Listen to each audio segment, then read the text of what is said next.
Hey guys, what's up? Fan here again, and today I'm bringing you guys a quick look at the next upcoming Hall of Heroes, and that's going to be the one on the Dark Phantom Thief, which you see on the screen right here.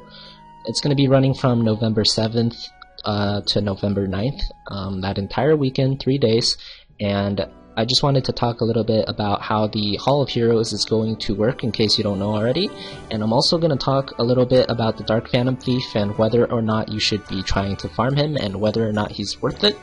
So first of all, I wanted to cover the Hall of Heroes. The way Hall of Heroes works is that there's going to be 3 levels, B1, B2, B3, and it works like every other dungeon where as you get through the levels, it gets harder and harder, but the drop rate for the summoning pieces also increases. Now, B1 is going to be beatable to everyone unless you're completely new to the game.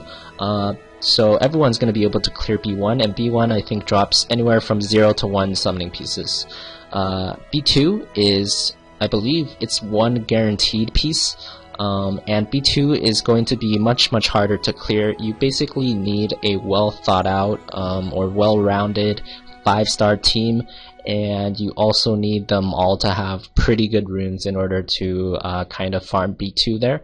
And B3 is very hard. I haven't even beaten B3 myself yet, and I imagine you would need many 6-star monsters and a lot of plus 15 6-star runes in order to kind of beat B3. So those are how the levels for Hall of Heroes are going to work.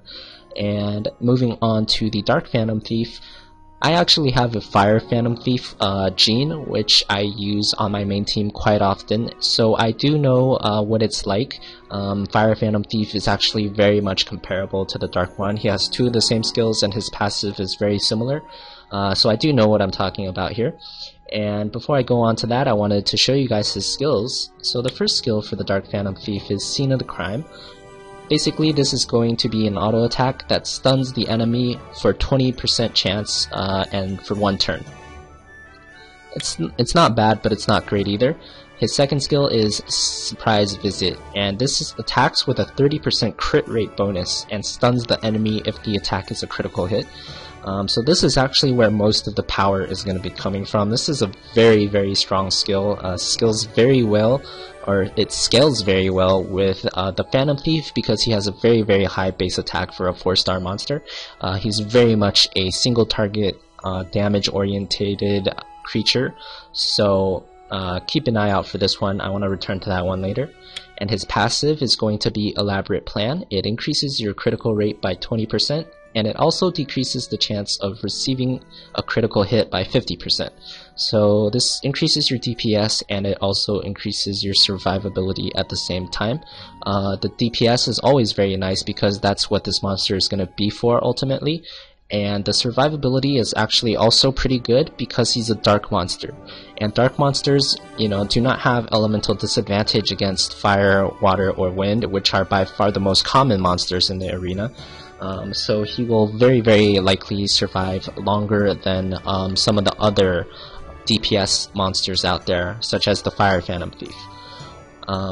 Now for this monster, we know that all monsters have a 15% base critical rate, and he has 20% from his passive on top of that. So he has a base critical rate of 35%, and if you add his main attack, Surprise Visit, onto that, that's already 65% critical hit rate. So if you can get his crit rate up another 35%, then you have a 100% chance to crit with Surprise Visit, which is really strong. On my Fire Phantom Thief, this attack will easily one-shot any wind monster that's DPS type. So think about the Wind Joker Lucian, think about the Wind Phantom Phantom Thief. I believe it's Julian. Both of those are very strong monsters, very strong wind nukers, and very common in the arena. And my Phantom Thief pretty much one-shots them with Surprise Visit because that's just how strong the attack is, especially when it crits and you have the right runes. So now I want to go into what runes you should be kind of skilling this guy if you are thinking about getting him. And the best combo is most likely going to be Rage plus Blade. So Rage is going to increase the critical hit damage, which is very, very important and extremely good on this monster because it has such a high base crit rate at 35%, and its main main source of damage, its main attack, adds another 30% crit rate. So because of this insanely high crit rate, you definitely want a lot of increased critical damage. And if you can get crit rate to 100%, then you obviously want the critical damage to be as high as possible. And it's kind of more, I guess, leaning towards the late game because critical damage and the rage set is really more of a late game set. However, if you're kind of new to this game and you don't have like a natural 4-star monster yet, I would definitely advise you to kind of jump on this train and try and get him before the event ends, because he is a natural 4-star monster. I think he's quite a good single target DPS, and he's also dark, which is a very desired element.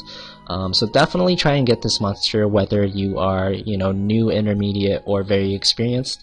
And basically, if you're debating about whether or not to bring him into the team, you want to think about whether or not your team already has a strong single target nuker.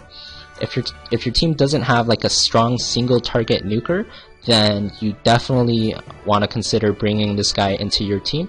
But if you already do have like a really strong nuker, then you might not have as much of a need for this guy. However, I still think he's really quite good, and it'll be very, very interesting to experiment with him. So that's pretty much all I had for this video. I just wanted to give you guys my quick thoughts on the matter before the Hall of Heroes actually starts. I might make another video after I get this guy and try him out a little bit with all the different runes. But until then, I hope you enjoyed this video. If you have any comments or suggestions or thoughts about the Dark Phantom Thief, then definitely feel free to leave them in the comment section below, and I'll try and get to you as soon as possible. And other than that, if you enjoyed this video, please like the video and subscribe to my channel. There's going to be a lot of other cool Summoners War videos coming out, and you definitely don't want to miss them. So thanks for watching, guys, and until next time.